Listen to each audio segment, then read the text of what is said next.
Sejarah bendera pusaka, inilah fakta yang perlu diluruskan.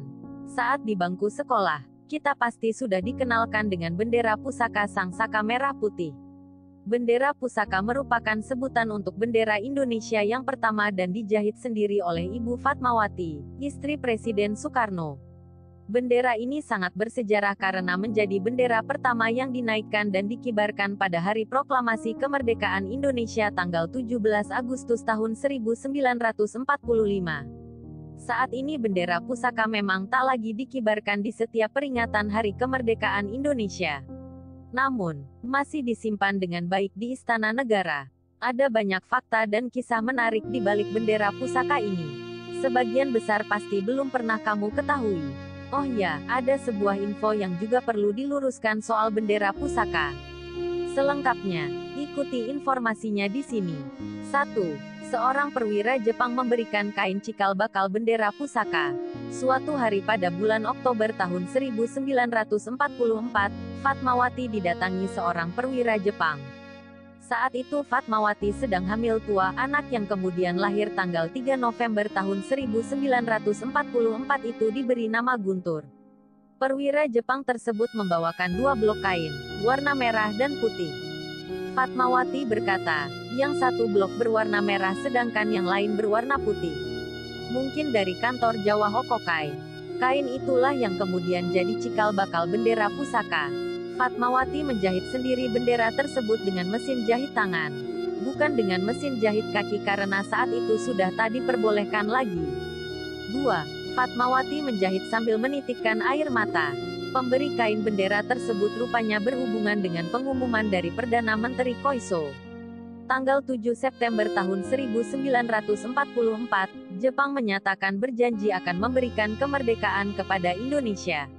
Meski tak menyebutkan tanggal pastinya, janji tersebut jelas memberi harapan dan titik cerah sendiri bagi bangsa Indonesia. Menurut penuturan Sukmawati Soekarno Putri, kala itu Fatmawati menjahit sambil menitikkan air.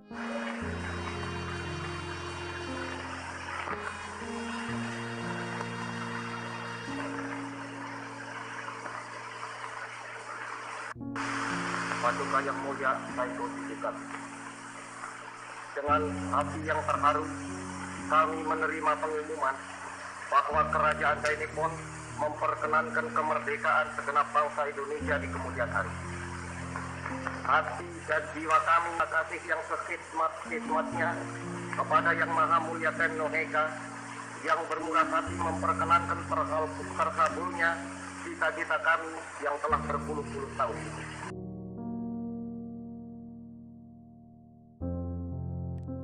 Fatmawati terisak karena tak mempercayai pada akhirnya Indonesia bisa merdeka serta punya bendera dan kedaulatan sendiri.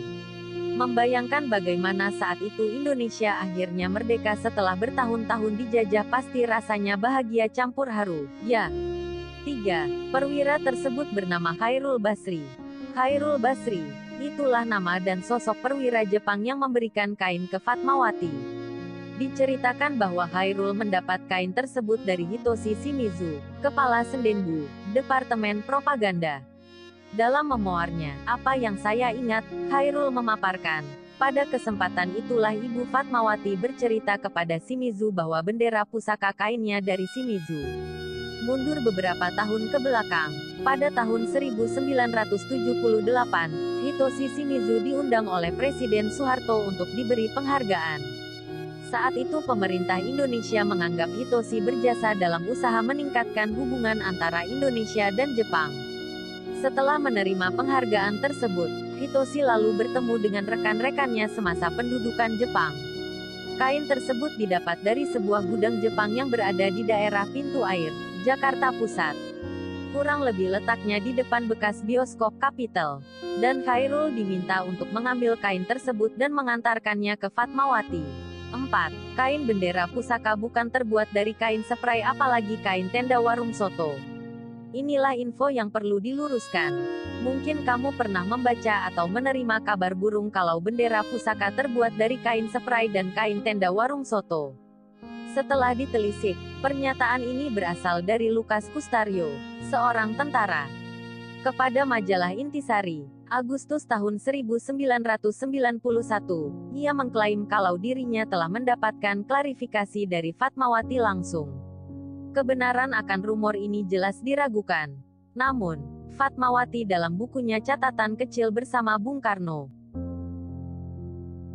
Volume 1, yang terbit tahun 1978 menjelaskan kalau kain untuk bendera pusaka didapat dari pemberian seorang perwira Jepang seperti yang sudah disebutkan di atas. 5. Desain bendera dibuat berdasarkan bendera Majapahit pada abad ke-13. Menurut Wikipedia, desain bendera ini dibuat berdasarkan bendera Majapahit pada abad ke-13. Desain bendera Majapahit itu sendiri terdiri dari 9 garis berwarna merah dan putih yang tersusun selang-seling atau bergantian. Warna merah dan putih juga punya artinya sendiri. Merah melambangkan keberanian dan putih melambangkan kesucian. Tapi ada juga arti atau makna lainnya.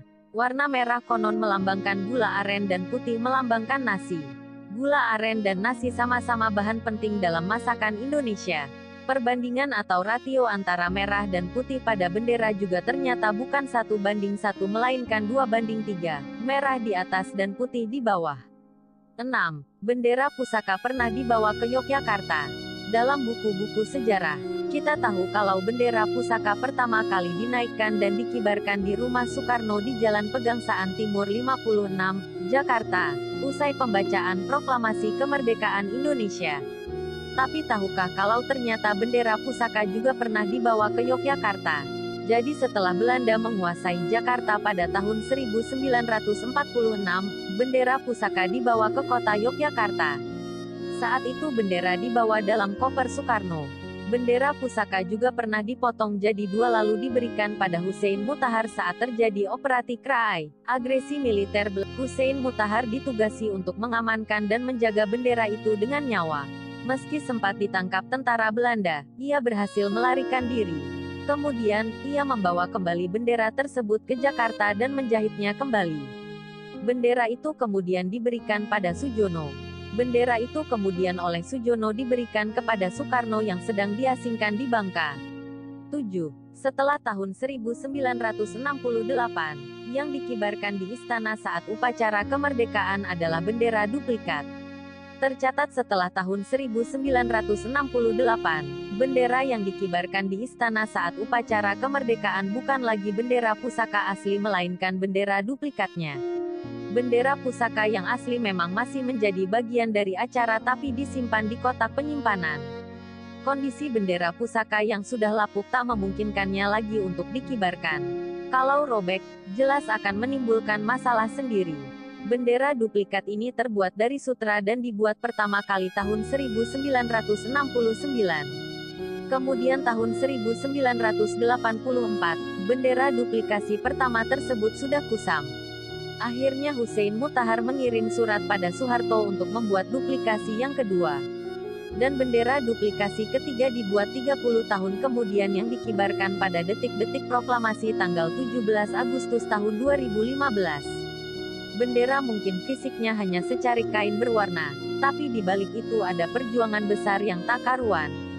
Indonesia pada akhirnya bisa mengibarkan sang pusaka setelah mengalami penjajahan yang keras dan lama. Semoga, sampai kapanpun bendera kita ini akan tetap berkibar dan jadi lambang Indonesia yang semakin kuat dan hebat.